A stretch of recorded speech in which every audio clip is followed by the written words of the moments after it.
Hello! Today's video is sponsored by Cook Unity. Cook Unity. It's cliche, but every new year, after almost 3 months of eating junk and comfort food, I tell myself I'm going to eat healthier.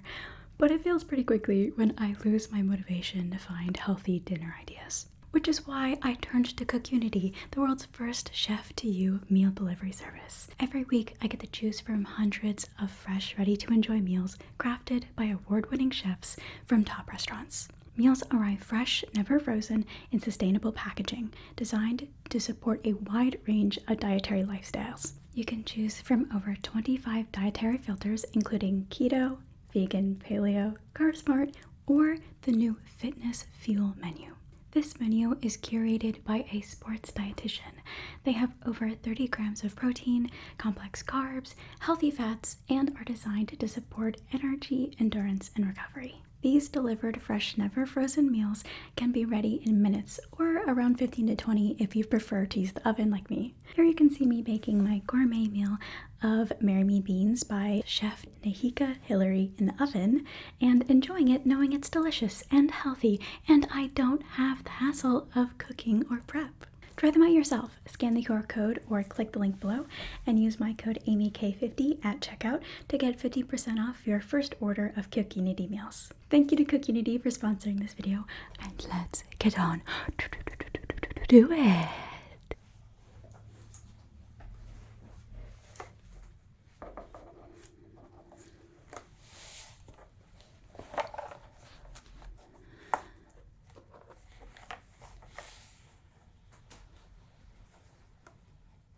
Interesting.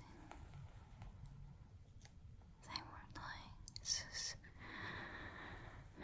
beyond anything we've ever seen.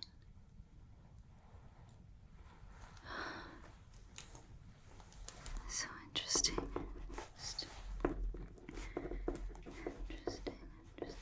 just so interesting.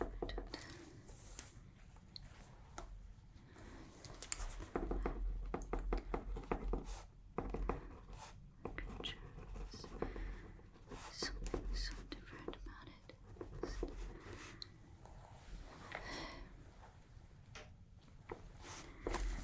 What do we have here?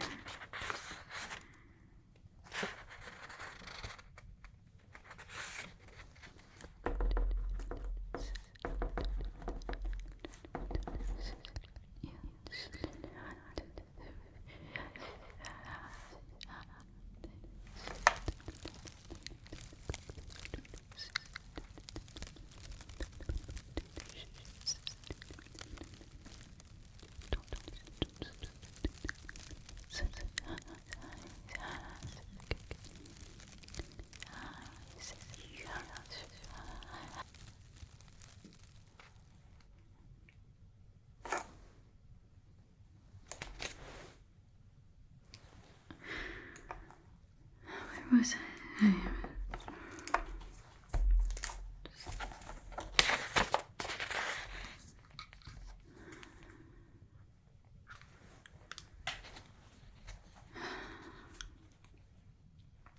How do I even start? Field log. Specimen A17. Unknown organism. Recovered at 02:14 hours from trench sector 9.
Geiger counter reading stable, no radiation risk.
Interesting.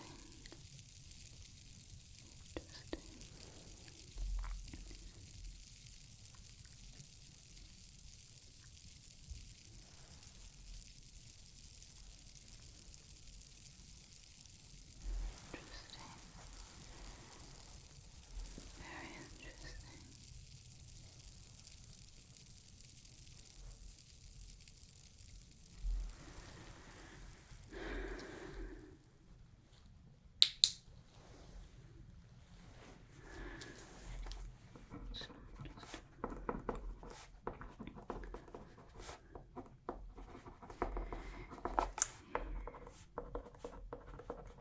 The exterior tissue shows no cellular response to heat.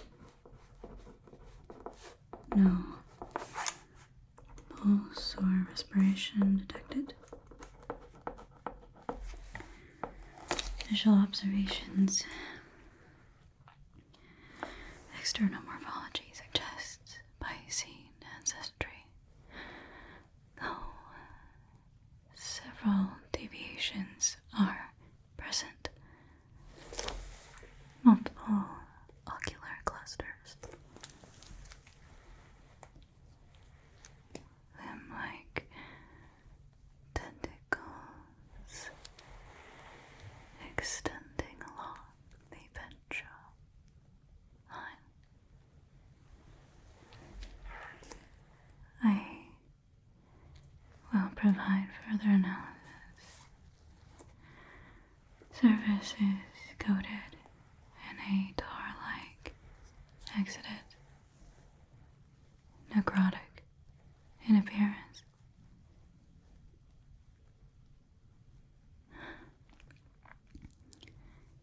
The level of decay suggests it's been deceased for upwards of 3 months, perhaps more.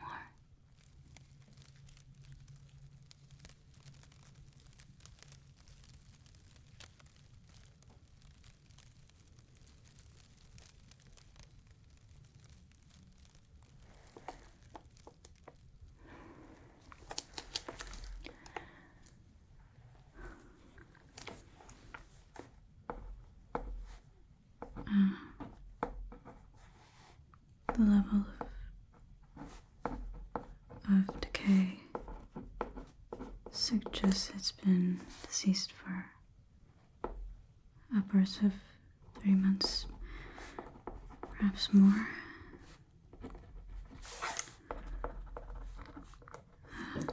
I will now begin my analysis.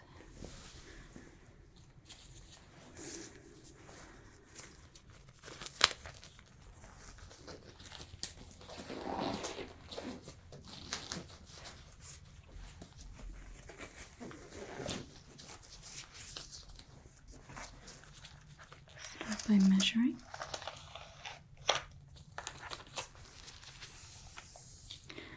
Start with the dorsal length evaluation.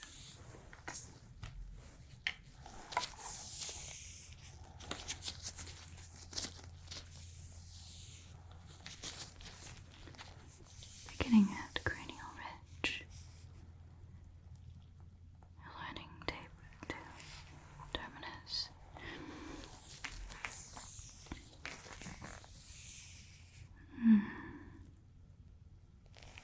Interesting.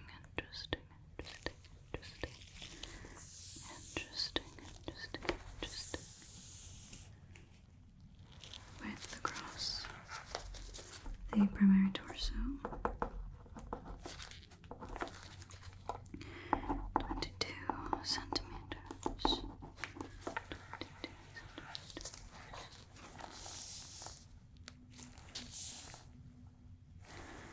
Total length is 108 centimeters. Margin of error 2 millimeters, accounting for curvature.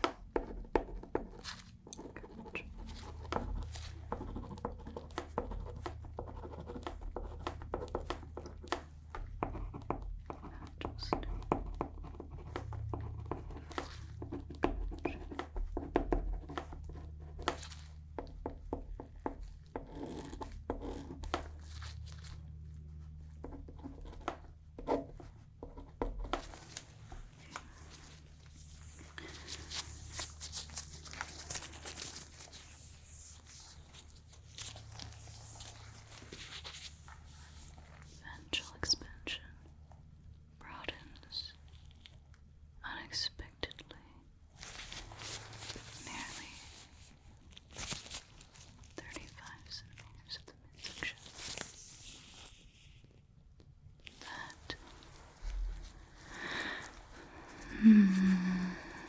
That could indicate internal organs larger than typical fish found in its habitat, or perhaps swelling,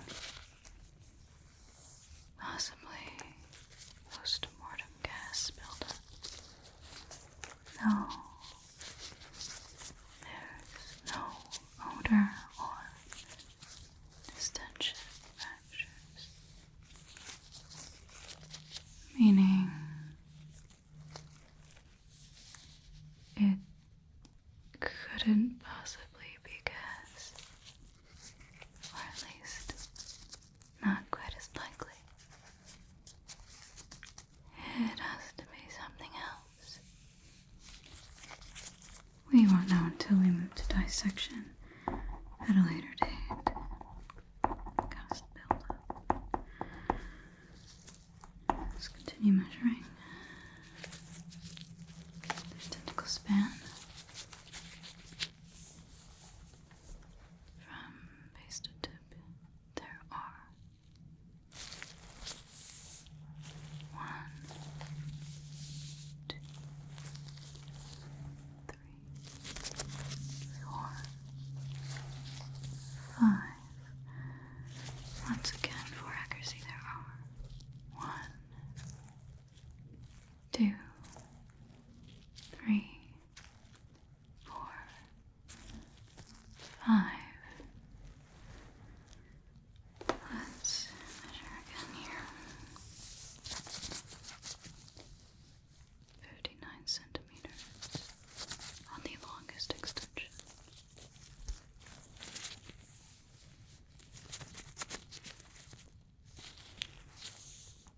Shortest is here. 23.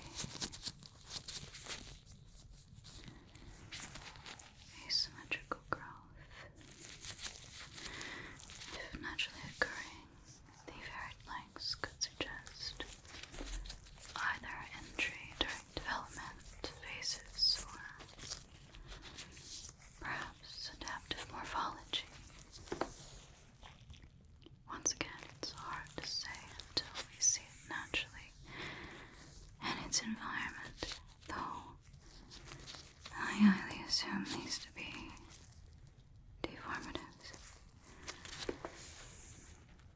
Let's continue.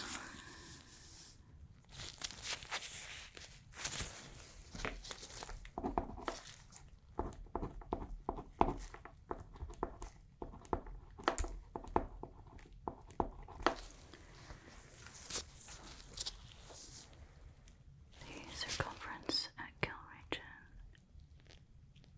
19 centimeters.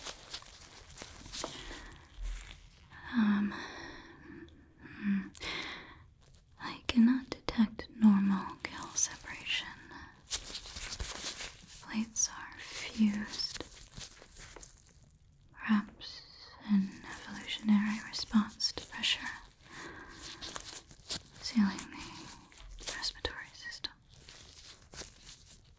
Though that raises the question of how it was breathing at all.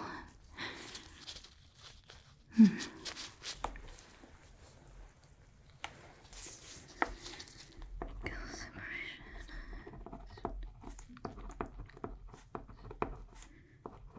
Noting again, there's no soft tissue collapse. The structure continues to hold. The body should have collapsed by now, as it is long dead, though creatures from these depths may have adapted to withstand the strong pressure, somehow causing its carcass to hold shape for longer. Transporting it from high to low pressure also did not affect its structure as expected, leading me to believe my theory found some kind of adaptive cellular structure.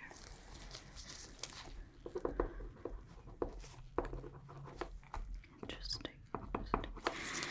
Conclusion for this section.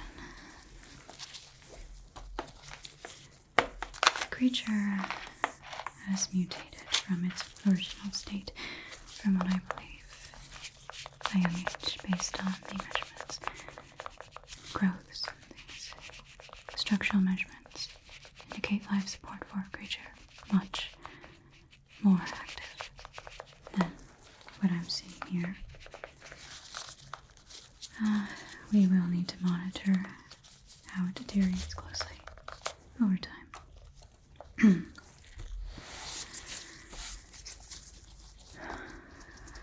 Let's see, monitor over time. Let's take pictures. Detail. Let's move on to the ocular assessment.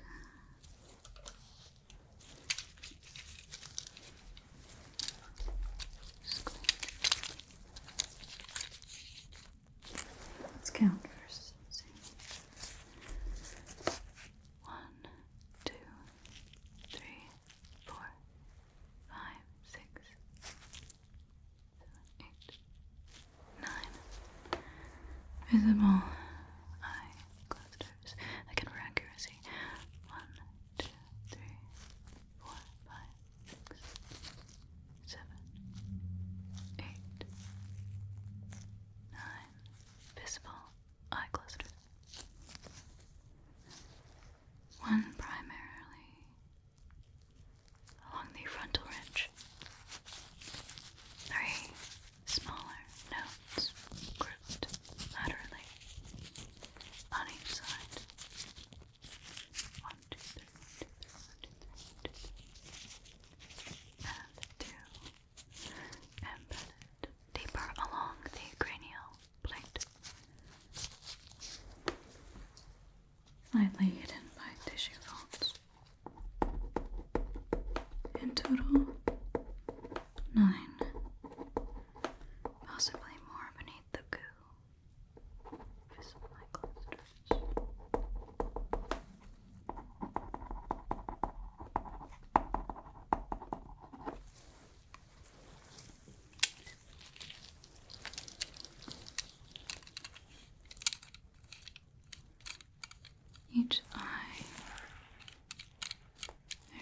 size.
Primary is roughly 30 centimeters in diameter, and the lateral clusters are between 1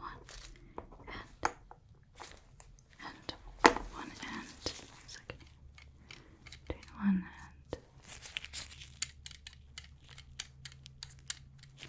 1 and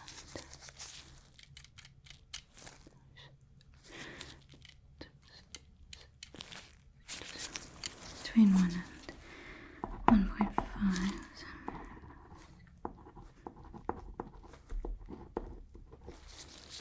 The pupil structures appear layered,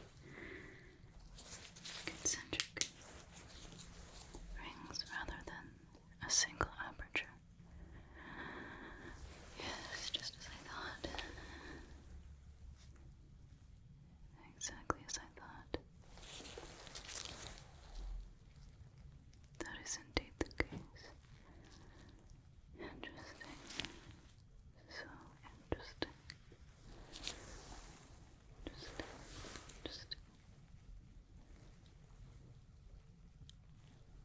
So interesting. Interesting.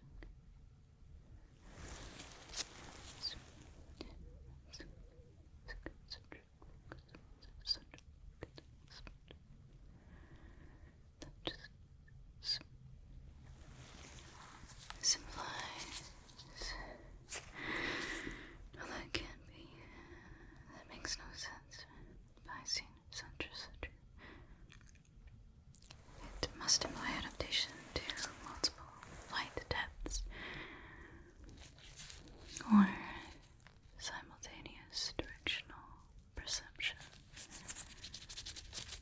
A predator's appendage, I assume.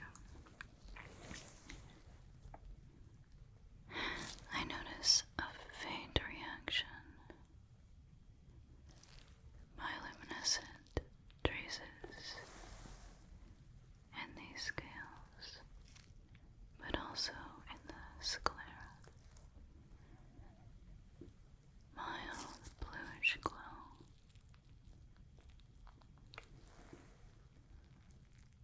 It doesn't,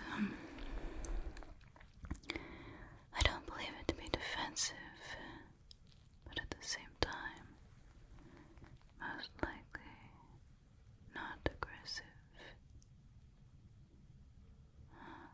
Interesting, interesting, interesting, interesting. Interesting, interesting, interesting, interesting. It goes without saying. The pupils remain fixed. No narrowing. No expansion. Not responsive. Exempt.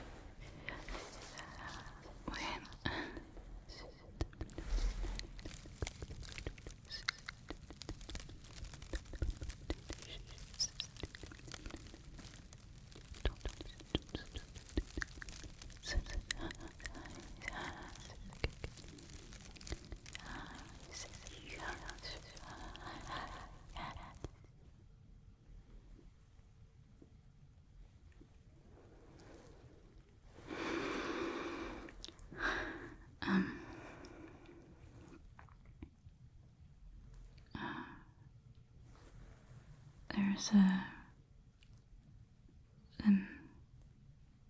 a micro sheen movement beneath the surface of the pupil.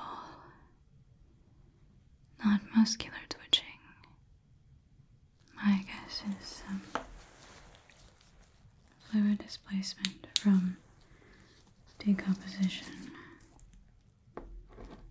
Interestingly enough, the lens clarity remains disturbingly pristine.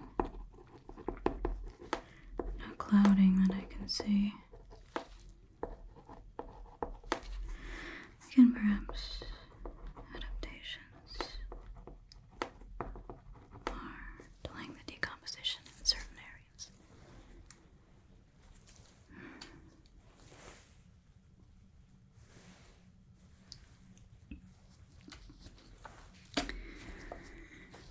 Moving on to deformities. Let's see.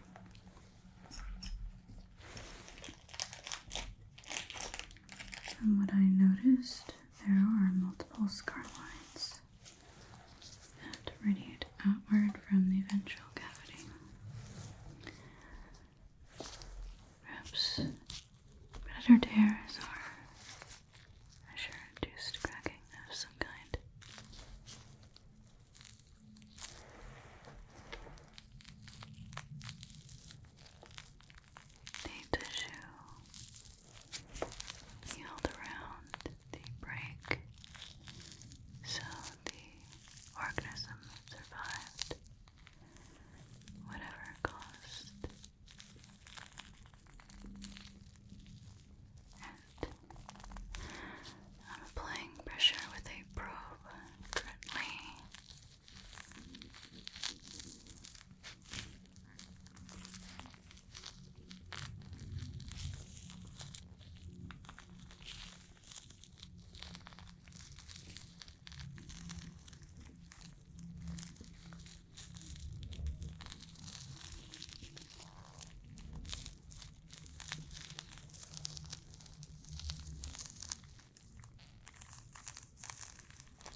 something larger, most like.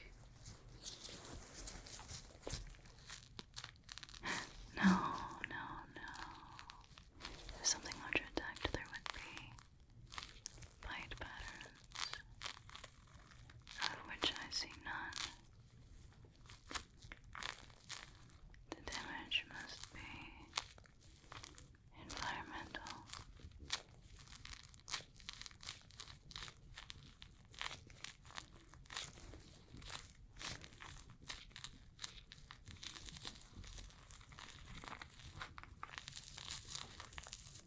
A collection of lesions present all over the creature, and the highest concentration. They have the highest concentration of black goo, most likely decomposition, though a type I don't believe to exist in this biome. Perhaps others I have not studied on. I'll take a sample for others who are more knowledgeable to examine.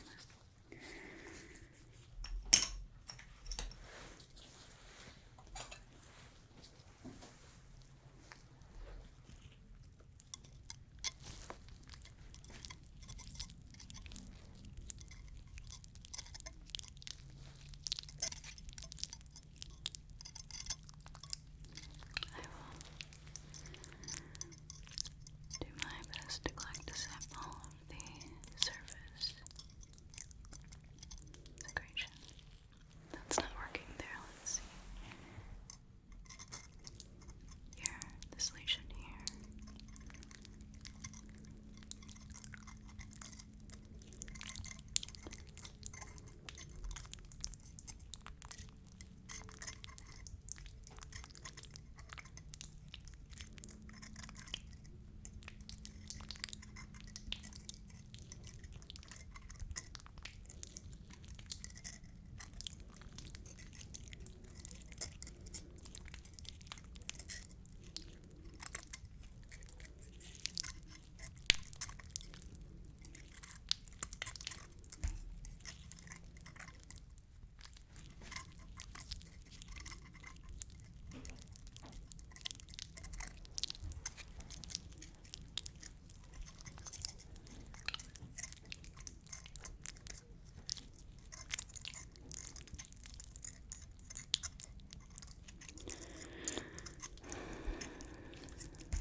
Substance is quite thick and door-like.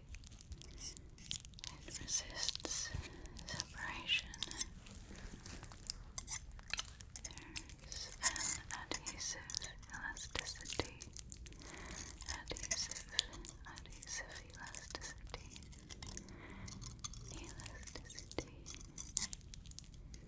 It clings back onto the specimen as though magnetized to its tissue. Magnetized.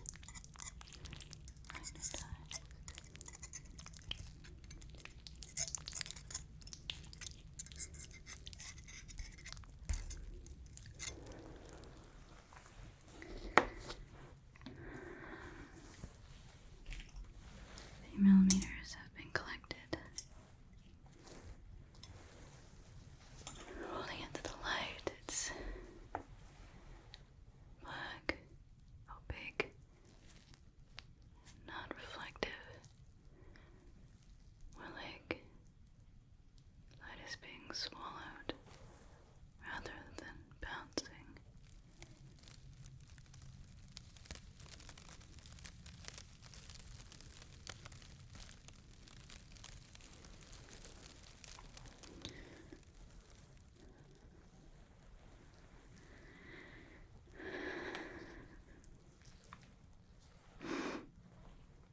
Scent.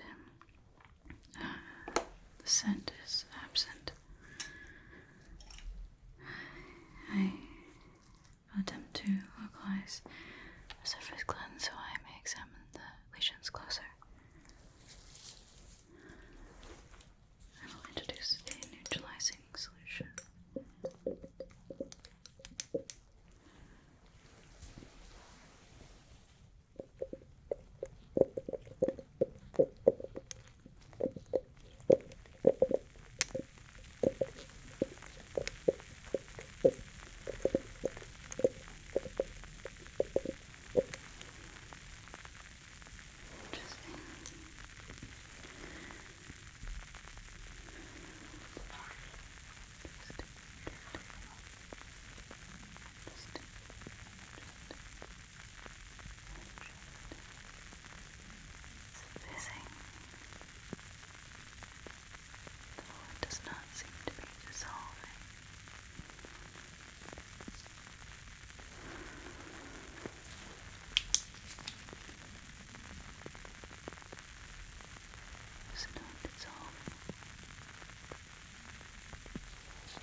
perhaps if I add a mist of water, it could show how it reacts. Let's see here. Then mist of water.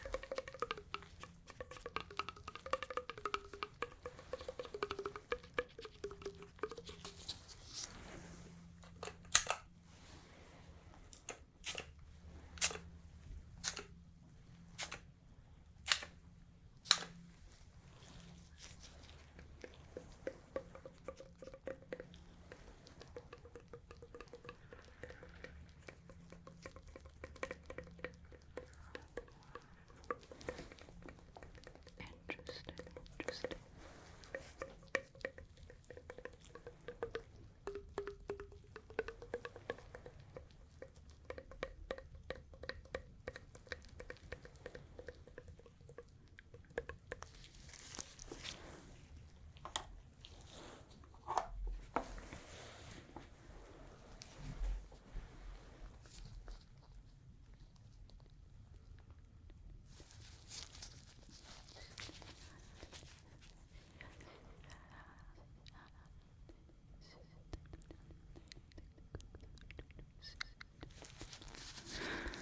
Upon applying a thin mist of water, I